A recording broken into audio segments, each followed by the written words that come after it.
ഈശോയിൽ ഏറ്റവും സ്നേഹം നിറഞ്ഞവരെ, വിശ്വാസം ജീവിതത്തിൻ്റെ നന്മകൾക്കും നിത്യജീവനും കാരണമാകുന്നുണ്ട്.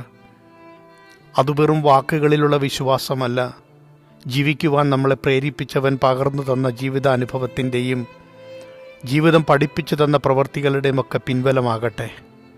എന്നിട്ടും കുറുകിയ ചിന്താഗതികളും മുൻവിധികളും നന്മകൾക്ക് തടസ്സമാകുന്ന നിഗമനങ്ങളിലേക്ക് മനുഷ്യൻ എത്തപ്പെടാറുണ്ട്. വചനം ഇന്നിങ്ങനെയാണ് പഠിപ്പിക്കുന്നത്. ദൈവം മനുഷ്യനിൽ നിന്ന് മഹത്വമൊന്നും ആഗ്രഹിക്കുന്നില്ല. മനുഷ്യൻ ഇങ്ങനെ സ്തുതിക്കുന്നതിലും അവിടുത്തെ ഇങ്ങനെ പുകഴ്ത്തുന്നതിലും അർത്ഥമുണ്ടാവണില്ല. അതുണ്ടാകണമെങ്കിൽ ഹൃദയത്തിൻ്റെ നന്മകളും ജീവിത വിശുദ്ധിയും അതിൻ്റെ മുമ്പേ നിലയുറപ്പിക്കേണ്ടി വന്നിരിക്കുന്നു. ആഴമില്ലാത്ത ജീവിതവും വിശ്വാസവും നന്മയില്ലാത്ത പ്രവൃത്തികൾ കൊണ്ടിങ്ങനെ വാക്കുകൾ കൊണ്ട് മാത്രം മഹത്വപ്പെടുത്തുന്ന ഒരു ദൈവത്തെയല്ല നമ്മൾ ചിന്തിക്കേണ്ടത്. നേരെ മറിച്ച് നാം അനുഭവിച്ചതും അറിഞ്ഞതും ഉൾക്കൊണ്ടതും മനസ്സിലാക്കിയതുമായ ദൈവത്തെ ജീവിതം കൊണ്ട് പ്രഖ്യാപിക്കാൻ, സാക്ഷ്യപ്പെടുത്തുവാൻ സാധ്യമാകട്ടെ എന്നാണ്. വാക്കുകളിങ്ങനെ മുൻപേ എഴുതപ്പെട്ടിട്ടുണ്ട്. എന്നിട്ടും ആ വാക്കുകൾക്ക് അതീതമായൊരു ജീവിത പ്രഖ്യാപനം നമ്മളെ ശരിക്കും നന്മയിലേക്കും വിശുദ്ധിയിലേക്കും നിത്യജീവനിലേക്കുമൊക്കെ ചേർത്ത് വെക്കുന്ന പഠനവും പ്രവൃത്തികളും ക്രിസ്തു കാട്ടിത്തരുന്നുണ്ട്. അടഞ്ഞു പോകുന്ന ഹൃദയവും മനസ്സുമൊക്കെയാണ് പലപ്പോഴും നന്മകൾക്ക് തുറവിയില്ലാതെ പോകുന്നത്.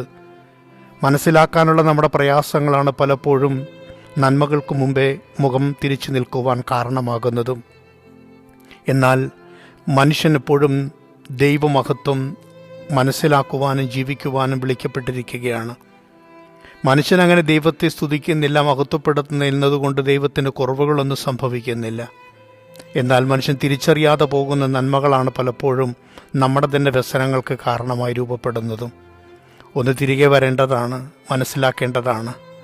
നമ്മുടെ ഹൃദയത്തിൻ്റെ വലിപ്പവും നമ്മുടെ വിശുദ്ധിയുടെ ആഴവുമൊക്കെയാണ് പലപ്പോഴും മറ്റുള്ളവരുടെ നന്മയും അവരുടെ ജീവിതത്തെയും ഒക്കെ അതിൻ്റെ എല്ലാ നന്മയോടും കൂടി മനസ്സിലാക്കുവാൻ, ചേർത്ത് നിർത്തുവാൻ സാധ്യമാകുന്നതൊക്കെ. സ്വയം നമ്മൾ ശ്രേഷ്ഠരാണെന്ന് പറയുന്നതല്ലല്ലോ അർത്ഥം. നമ്മുടെ ജീവിതവും പ്രവൃത്തികളുമൊക്കെ മറ്റുള്ളവർക്ക് കൂടി ബോധ്യപ്പെടുമ്പോൾ അവർ നമ്മളെക്കുറിച്ച് പറയുന്നതിലാണ് കുറച്ചുകൂടി ശ്രേഷ്ഠത അടങ്ങിയിരിക്കുന്നത്. നമുക്ക് നമ്മളെക്കുറിച്ച് ഒത്തിരി ചിന്തകൾ ഉണ്ടായേക്കാം, എന്നാൽ എല്ലാവർക്കും അത് ബോധ്യപ്പെടണമെന്ന് നിർബന്ധമൊന്നുമില്ലല്ലോ. ആയതിനാൽ അവനവൻ്റെ ജീവിതത്തിൻ്റെ വിശുദ്ധിക്ക് ആഴമുണ്ടാവട്ടെ. അത് പ്രവൃത്തി കൊണ്ട് സാധൂകരിക്കുവാൻ പാകത്തിൽ സാധ്യതകളും ഉണ്ടാവട്ടെ.